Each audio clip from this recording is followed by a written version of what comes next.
ஏதாவது ஒரு கஞ்சியோ இல்லை கூழோ நான் வச்சு சாப்பிட போகிறேன் அப்படின்னா அதுலேருந்து ஒரு குவான்டிட்டி ஆஃப் கார்போஹைட்ரேட் கிடைக்க போகுது, ஃபைபர் கிடைக்க போகுது, கால்சியம் மெக்னீஷியம்லாம் கிடைக்க போகுது. But what about protein?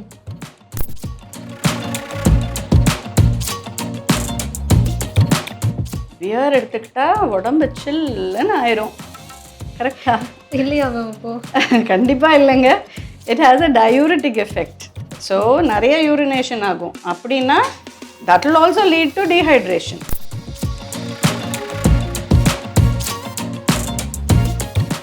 ஜென்ரலாகவே கூலிங்காக இருக்க அந்த தண்ணி வந்து ஓகே இல்லையா? கண்டிப்பாக ஓகேங்க. ஏன் குடிக்கக்கூடாது? தாராளமாக குடிக்கலாமே, ஒன்றும் பிரச்சனை ஆகாது. அன்லெஸ்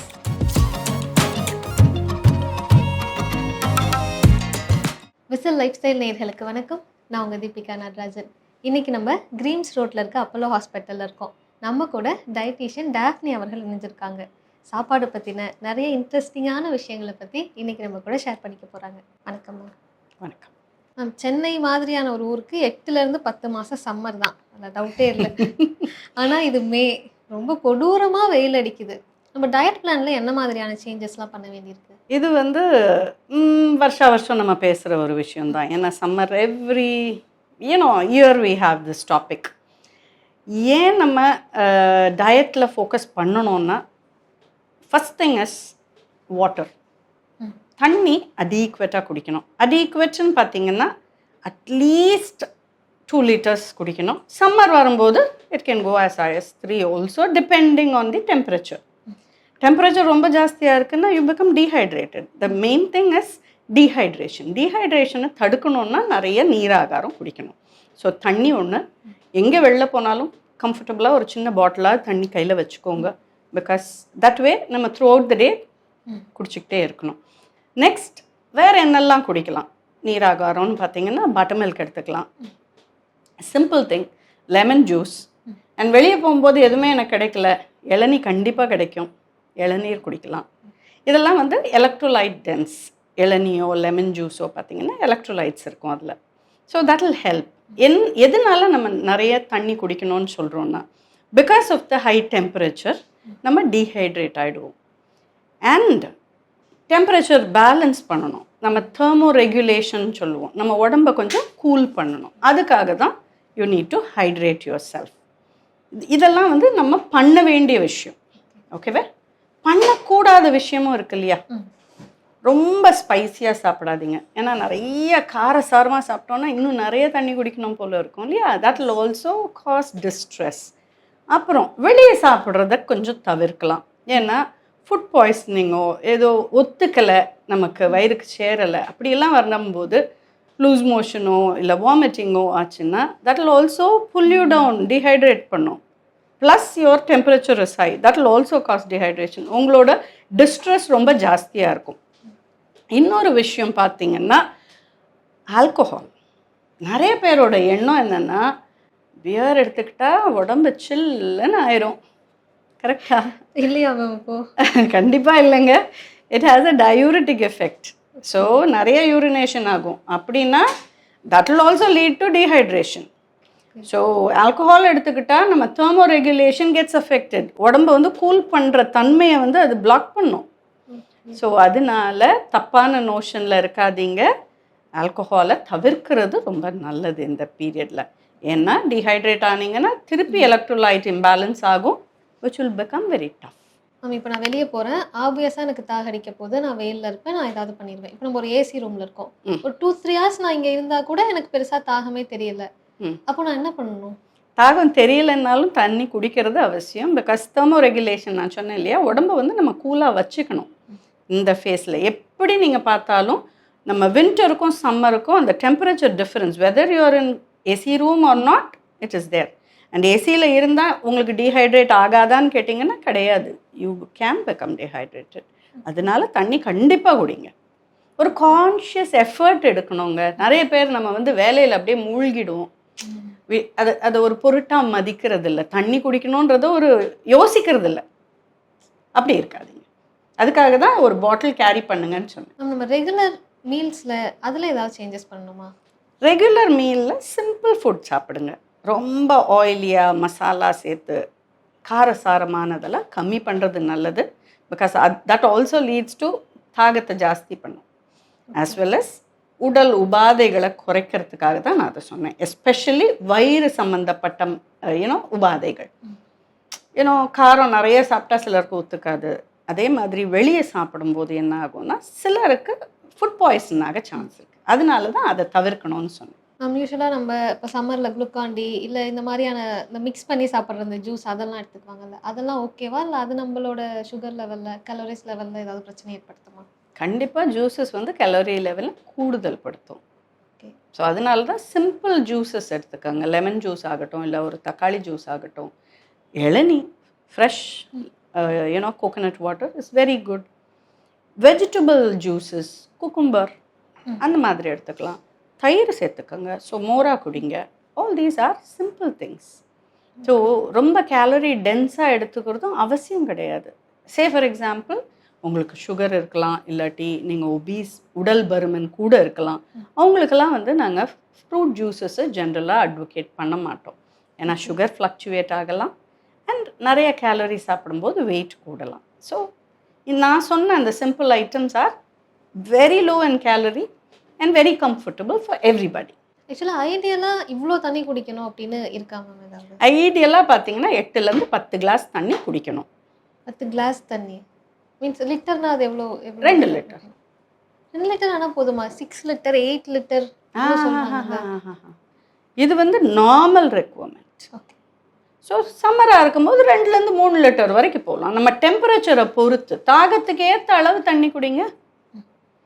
அதை ஒரு காஷியஸ் எஃபர்ட் எடுத்து பண்ணுங்க. That's what I want to convey. 6 litre தண்ணி எல்லாருக்கும்லாம் தேவை கிடையாது. யாருக்கு தேவைப்படலான்னா இந்த மாதிரி ஹை டெம்பரேச்சரில் எக்ஸசைஸ் பண்ணுறாங்க இல்லையா, அந்த மாதிரி பீப்புளுக்கு கண்டிப்பாக நார்மல் பீப்புளோட நியர்லி டபுள் கண்டிப்பாக தேவை. ஸோ அவங்க எடுத்துக்கலாம். நார்மல் சராசரி மக்களுக்கு தேவை கிடையாது. இப்போ நீங்கள் தண்ணி குடிக்கணும்னு சொல்லிட்டீங்க, நல்லா குடிக்கணும்னு சொல்லிட்டீங்க. அதனால் நான் ரொம்ப கான்ஷியஸ் ஆகி காலையிலே தண்ணியெல்லாம் பிடிச்சி ஃப்ரிட்ஜில் ஃபில் பண்ணி வச்சுருவேன். ஃப்ரிட்ஜிலேருந்து எடுத்து டைரெக்டாக குடிப்பேன். எஸ்பெஷலி ரொம்ப வெயிலில் போயிட்டு வந்து வெரி கோல்டு எது குடிக்கணுன்றது we generally don't advocate. There are people who drink, but அதை வந்து ஜென்ரலாக கொஞ்சம் கம்மி பண்ணிக்கிறது நல்லது. ஏன்னா ஸ்வெட் ரிலீஸை வந்து அது கம்மி பண்ணோன்னு சொல்லுவாங்க. நம்ம வந்து வெயில் காலத்தில் எப்படி நம்மளோட ரெகுலேஷன்னா ஸ்வெட் ஜாஸ்தி ஆகும். ஓகே, அப்படி தான் பாடி டெம்பரேச்சர் மெயின்டைன் ஆகும். ஸோ வெரி கோல்டு ட்ரிங்க்ஸ் வெளியே இருந்து வந்தோடனே குடித்தா அந்த ஸ்வெட் இது வந்து வராது. அதுக்காக தான் ரொம்ப சில்லுன்னு குடிக்காதீங்க. இதே பானை தண்ணி குடிக்கலாமான்னு கேட்டிங்கன்னா it is perfectly okay. Just lightly chilled is okay. Very cold ice cold stuff don't drink. ஜென்ரலாகவே கூலிங்காக இருக்க அந்த தண்ணி வந்து ஓகே இல்லையா? கண்டிப்பாக ஓகேங்க. ஏன் குடிக்கக்கூடாது? தாராளமாக குடிக்கலாமே, ஒன்றும் பிரச்சனை ஆகாது. Unless you have an allergy, okay, you have some respiratory issue, வீஸோ இல்லாட்டி காஃப் கோல்டு அந்த மாதிரி இருக்கும்போது நீங்கள் சில்லுன்னு குடிச்சிங்கன்னா it has an impact. It aggravates the situation. மற்றபடி ஜென்ரல் பாப்புலேஷனுக்கு ஒன்றும் பிரச்சனை இல்லை. இந்த ஐஸ் வாட்டர் குடித்தா சளி பிடிக்கும்னு அம்மாக்கள்லாம் திட்டிகிட்டே இருப்பாங்களே, உண்மையா மேம் அது? ஐஸ் வாட்டர் குடித்தா பிடிக்குமான்னு கேட்டிங்கன்னா அப்படி கிடையாது. நான் சொன்ன மாதிரி யாருக்கு ஒத்துக்கலையோ அவங்களுக்கு கண்டிப்பாக அதை அவாய்ட் பண்ணணும். ஆஸ்மாட்டிக்ஸ் கண்டிப்பாக குடிக்கக்கூடாது.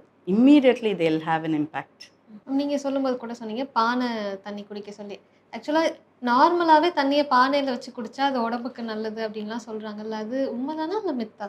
மித்துன்னெலாம் சொல்ல முடியாதுங்க. இட் இஸ் குட் பிகாஸ் அது பழங்கால பழக்கம். அதனால எந்த கெடுதலும் வராது. ஓகே. இந்த செம்பு பாத்திர தண்ணி கூட அப்படிதானா? எக்ஸாக்ட்லி. அதுவுமே வந்து செம்பு பாத்திரத்தில் வச்சிங்கனாலே ஒரு சில் எஃபெக்ட் கிடைக்கும். எதனால அப்படி ஆகுது மேம் அது? அது மெட்டலோட இம்பேக்ட். அது நம்ம நார்மல் ஸ்டீல்லாம் வச்சா அந்த இம்பேக்ட் வராது. மேம் யூஸ்வலாக நம்ம இப்போ சம்மர் ஆரம்பிச்சிருச்சு அப்படின்னாலே வீட்டில் இந்த கூழ்லாம் செய்வாங்க, பழைய சாதம் குடிக்கிறது. ஸோ அதெல்லாம் ஓகேவா? சாப்பிட்லாங்க, பர்ஃபெக்ட்லி ஓகே. இதெல்லாம் வந்து கூலிங் திங்ஸ். இன் ஜென்ரல் பார்த்தீங்கன்னா பழைய சாதத்தில் தயிர் விட்டு குடிப்பாங்க. ஸோ தயிர் is good for your stomach because அதில் லாக்டோபாசிலா இருக்குது. பழைய சாதம் இஸ் ஃபர்மெண்டட், அதுலேயும் லாக்டோபாசிலா இருக்குது.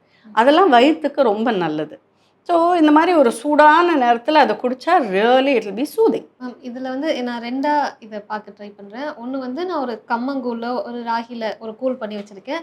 இன்னொன்று நான் வடித்த சாதத்தில் தண்ணி ஊற்றி வச்சு காலைல சாப்பிட்றேன். ஆக்சுவலாக கேலரி லெவலில் என்ன டிஃப்ரென்ஸ் இருக்குது இதில்? கேலரி லெவலில் எல்லா சீரியலும் எடுத்துக்கோங்க. அது ராகியாக இருக்கட்டும், கோதுமையாக இருக்கட்டும், சாதமாக இருக்கட்டும், அரிசியாக இருக்கட்டும், எல்லாமே ஒரு 350-360 கேலரி தான் கொடுக்கும் 100 கிராமுக்கு. ஸோ பெரிய வித்தியாசம் இருக்காது. ஆனால் நீங்கள் வந்து அந்த பழைய சாதம்னு பார்த்தீங்கன்னா அது ஃபர்மெண்டட். நான் சொன்ன மாதிரி அது வயிற்றுக்கு நல்லது. அது ரிசர்ச் ப்ரூவன். பி வைட்டமின்ஸ் அதில் அதிகரிக்கும் அண்ட் ஃபர்மெண்ட் ஆகிறனால it is easily digested. So that is one aspect of it. இதே ராகின்னு எடுத்துக்கிட்டிங்கன்னா அதில் வந்து கால்சியம் அதிகம். ஸோ நம்ம நிறைய பேர் பால் நிறைய சாப்பிட மாட்டாங்க. ஸோ கூழ் குடிக்கும்போது கால்சியம் கண்டென்ட் நல்லா கிடைக்குது அவங்களுக்கு. It's a very high source of calcium, around 1000+ வரும், which is awesome. So everything has its own goodness. அதெல்லாம் பார்த்து தான் நமக்கு அந்த காலத்தில் மக்கள் அப்படி பிளான் பண்ணியிருக்காங்க. It had its goodness in each. ஏதாவது ஒரு கஞ்சியோ இல்லை கூழோ நான் வச்சு சாப்பிட போகிறேன் அப்படின்னா அதுலேருந்து ஒரு குவான்டிட்டி ஆஃப் கார்போஹைட்ரேட் கிடைக்க போகுது, ஃபைபர் கிடைக்க போகுது, கால்சியம் மெக்னீஷியம்லாம் கிடைக்க போகுது. But what about protein? தயிர் போட்டுக்கிட்டிங்கன்னா அதில் ப்ரோட்டீன் கிடைக்கும். எனக்கு ரொம்ப கம்மி குவான்டிட்டி இல்லை மேம் தயிரில் ப்ரோட்டீன். பால் தயிர் ரெண்டும் பார்த்தீங்கன்னா around 3.2 to 3.6 grams per 100 ml. Okay. So depending on the variety. So that's fair enough. ஒரு காம்பினேஷன். சரி, உங்களோட ரெக்குவயர்மெண்ட்டை பொறுத்து ஒன்றுமே இல்லாமல் சாப்பிட்றதுக்கு அது கொஞ்சம் ஆட் பண்ணிக்கிட்டிங்கன்னா அஃப்கோர்ஸ் ப்ரோட்டீன் கிடைக்கும். சிலர் வந்து ஓட் மீல் மாதிரி பண்ணிவிட்டு அதில் பால் விட்டு சாப்பிடுவாங்க, நட்ஸ் சேர்த்து சாப்பிடுவாங்க. அப்படி நம்ம பேலன்ஸ் பண்ணிக்கணும். ஆக்சுவலாக எவ்வளோ சாப்பிடலாம் மேம் இது? பேசிக்கலி ஒரு 1500 கேலரி டயட்டுன்னு எடுத்துக்கிட்டிங்கன்னா ஒரு approximately 50 gram cereal per meal. 50 to 60 gram per meal சாப்பிடலாம். Nominal sedentary person. இப்போ இதெல்லாம் கேட்டோன்னே எங்களுக்கு ஒரு கியூரியாசிட்டி வந்துருச்சு. டாக்டர் டேஃப்னியோட சம்மர் டயட் என்னன்னு ஷேர் பண்ணிக்கிறீங்களா எங்களோட? Normally what I have is, usually I have an egg in the morning. Okay? Maybe sometimes some oats. அந்த மாதிரி மாற்றிப்பேன் நான். That's my usual. அது சம்மர்ன்றது கிடையாது. இன் ஜென்ரலே அதுக்கு மேலே என்னால் மார்னிங் எதுவும் சாப்பிட்டுட்டு வர முடியாது. ஸோ வந்த உடனே I'll have some coconut water to cool myself. Ma'am நிறைய இன்ட்ரெஸ்டிங்கான விஷயங்களை பற்றியெல்லாம் என் கூட ஷேர் பண்ணிக்கிட்டீங்க. பார்க்குறவங்களுக்குமே இது ரொம்ப யூஸ்ஃபுல்லாக இருக்கும்னு நினைக்கிறேன். உங்கள் டைமுக்கு ரொம்ப நன்றி மேம். வணக்கம்.